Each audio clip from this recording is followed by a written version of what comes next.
Good evening friends, बहुत बहुत स्वागत है आपका रामूज मैथ्स क्लासेस ऑनलाइन चैनल पर।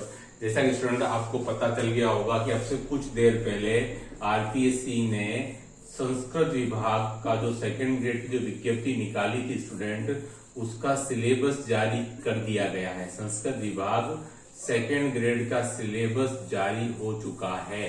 तो स्टूडेंट देखिए, सिलेबस बिल्कुल वही है जो आपका अभी जो एग्जाम कंडक्ट हुआ था आपका 15/2/2022 को 2023 को जो एग्जाम कंडक्ट हुआ था आपका संस्कृत विभाग का, बिल्कुल वही सिलेबस है, वही पेपर पैटर्न है। लेकिन थोड़ी खुशी इसलिए हो रही है क्योंकि अब जो है वो आपका 26/12 वाला जो पेपर हुआ था 26/12/22 को स्टूडेंट वैसा धोखा नहीं होगा। क्यों नहीं होगा?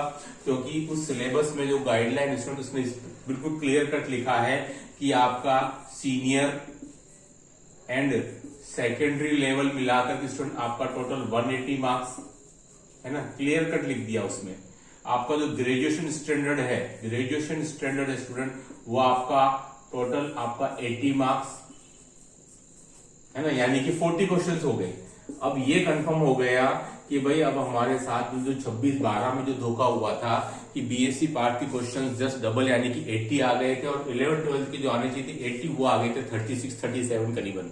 तो अब ये कंफर्म है स्टूडेंट, ऐसा कोई धोखा नहीं होने वाला है हमारे साथ में। सीनियर और 10th के मिलाकर के आपके 90 क्वेश्चंस आने वाले हैं। बिल्कुल क्लियर कट लिखा हुआ है, आप वो सिलेबस देख सकते हैं साइट पे जाकर के, है ना। इसलिए अब कोई संशय का जो थोड़ा बहुत एक का बादल था वो भी बिल्कुल हट चुका है, बिल्कुल आसमान साफ है अब आपकी तैयारी के लिए। ठीक है, तैयारी में जी जान से जुड़ जाए क्योंकि आपको पता है दिसंबर में एग्जाम कंडक्ट होना है। उसके पहले आपकी विज्ञप्ति दूसरी आपकी जून-जुलाई में सामान्य शिक्षा विभाग की जारी हो जाएगी। तो आपकी एक की तैयारी आपकी दोनों जगह काम लगने वाली है। तो उसमें जो सिलेबस है उसमें साफ साफ लिखा हुआ है 180 मार्क्स का सीनियर और सेकेंडरी लेवल का यानी 90 क्वेश्चन, और ग्रेजुएशन स्टूडेंट के स्टूडेंट आपके जो है 40 क्वेश्चन यानी कि आपकी जो हो जाएंगी 80 मार्क्स। तो उसमें आपको पता ही है कि सिलेबस में स्टूडेंट आपके ग्रेजुएशन पार्ट के यानी कि स्नातक पार्ट के स्टूडेंट टोटल आपके 10 टॉपिक हैं। कितने? लगभग स्टूडेंट आपके 10 टॉपिक हैं। ठीक है, तो अब 10x4 यानी कि हर एक टॉपिक से स्टूडेंट आपके 40 क्वेश्चन आएंगे। नहीं, ऐसा नहीं होने वाला है ना, ऐसा नहीं होने वाला है। इसका मतलब ऐसा नहीं है कि बिल्कुल सब साफ साफ जैसा दिख रहा है वैसा नहीं होगा स्टूडेंट। मैं आपको बता देता हूं कि क्या क्या हो सकता है चेंज। जैसे स्टूडेंट कुछ टॉपिक जो है वो छोटे हैं, है ना, जैसे कुछ टॉपिक छोटे हैं यानी कि आपका जो रियल एनालिसिस हो गया स्टूडेंट, इससे आपके 3 क्वेश्चन तक बन सकते हैं, यानी कि इससे आपके 4 क्वेश्चन बनने की संभावना थोड़ी सी कम होती है ना, रियल एनालिसिस स्टूडेंट, क्योंकि ये अपने आप में एक छोटा टॉपिक होता है। कौन सा? Real analysis student. तो इससे आप अगर उम्मीद कर रहे हैं कि मुझे कोई 4 क्वेश्चन मिल जाएंगे स्टूडेंट, तो वैसा नहीं होने वाला है ना। तो देखिए स्टूडेंट कहां से आपके 4 क्वेश्चन नहीं बनेंगे और कहां वो क्वेश्चन एड होने वाले हैं।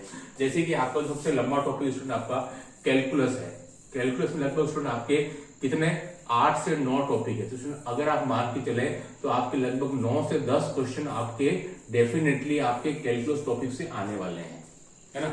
इससे 4 क्वेश्चन नहीं आएंगे। आप ये मान के चलिए जो कैलकुलस टॉपिक है स्टूडेंट वो बहुत लेंदी भी है और इससे लगभग आपके 8 तो आप मान के चलिए, 9 या 10 भी नहीं आए तो ठीक है, यानी कि 4 नहीं आने वाले हैं कैलकुलस टॉपिक से, जो सबसे लेंदी है, आपको पता है ना। पार्शियल डिफरेंशिएशन आ गया, बीटा गामा फंक्शन आ गया, और आपके 2 वेरिएबल मैक्सिमा मिनिमा आ गया, आपके एसिम्पटोट्स आ गया, कर्वेचर आ गया, पीडल इक्वेशन ऑफ कर्व आ गया, वॉल्यूम, आपका पेरीमीटर, और सब कुछ आ चुका है। फर्स्ट ईयर और सेकंड ईयर का जो आपके नवकार प्रकाशन स्टूडेंट वो पूरा कैलकुलस आ रहा है। तो पक्की बात है 9 या 10 या 8, 9, 10 तो क्वेश्चन स्टूडेंट आने ही वाले हैं। तो उसकी पूर्ति कहां से होगी? भाई पूर्ति तो करनी पड़ेगी ना। आपने जब कह दिया कि 40 क्वेश्चन है तो स्टूडेंट अराउंड 40 नहीं माने, अगर हम माने तो यहाँ से 42 या 43, क्योंकि आपको पता है बिल्कुल कोई ऐसा पत्थर की लकीर नहीं होता है ना। 40 क्वेश्चन है तो ऐसा पहले भी देखने में आया है कि 40 का 42 या 43 भी हो सकता है, 45 भी हो सकता है। हाँ, वो बात अलग है कि धोखा नहीं होगा और 80 नहीं आएंगी, वो कंफर्म है।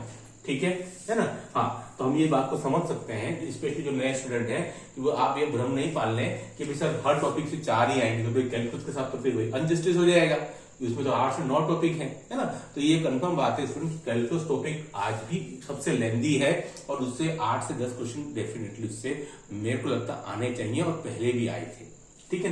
तो कहां से कमी हो जाएगी स्टूडेंट, तो आप देख सकते हैं रियल एनालिसिस आपके आए कितने स्टूडेंट, आपके आए 3 क्वेश्चन आए, ठीक है। ऐसे जैसे स्टूडेंट अगर हम बात करें तो जो छोटे टॉपिक है आपका, जैसे कि आपके एलपीपी हो गया स्टूडेंट, एलपीपी से आपके 3 क्वेश्चन आ सकते हैं, है ना। आपके 3D हो गया स्टूडेंट, वहां से आपके 3 क्वेश्चन आ सकते हैं। तो ये कुछ छोटे छोटे टॉपिक हैं जहां से कि वो कवर कर सकता है, और यहाँ कैलकुलस में आपके 8 से 10 क्वेश्चन आ सकते हैं। लेकिन मेरे को अभी भी डाउट है कि 40 क्वेश्चन की जगह बढ़ करके 42 से 45 आ सकते हैं। इसके लिए आपको थोड़ा सा तैयार रहना है ना, कोई ऐसा हार्ड एंड फास्ट नहीं होता है, बिल्कुल भी पत्थर की लकीर नहीं है।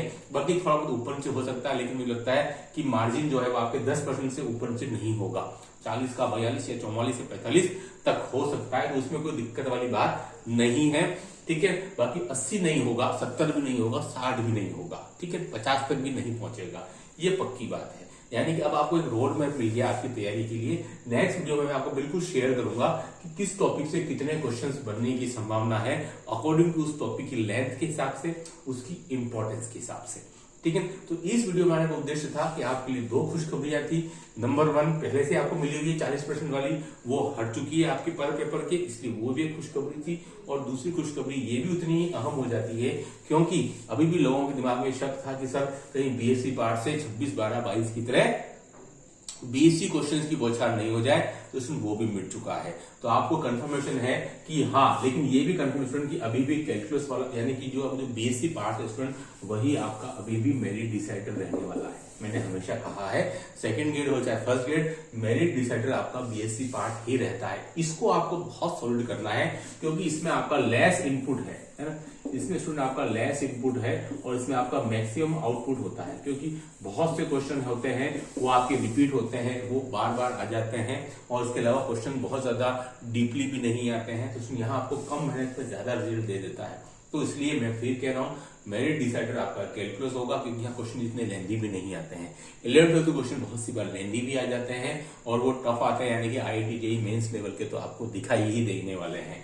इसलिए स्टूडेंट आप मान के चलिए बीएससी पार्ट भले ही 40-45 क्वेश्चन है, लेकिन अभी भी ये डिसाइडर ही होने वाला है।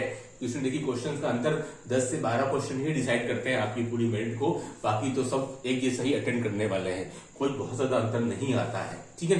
तो इसमें आप ये मान के चलिए कि अभी भी डिसाइडर आपका बीएससी पार्ट ही है। लेकिन संतोष की बात यह है, आज सिलेबस आने के बाद में हम कंफर्म हो सकते हैं कि पिक्चर हमारे सामने क्लियर है कि भाई 20 क्वेश्चन जो है वो साइको के आएंगे 40 मार्क्स के, ठीक है।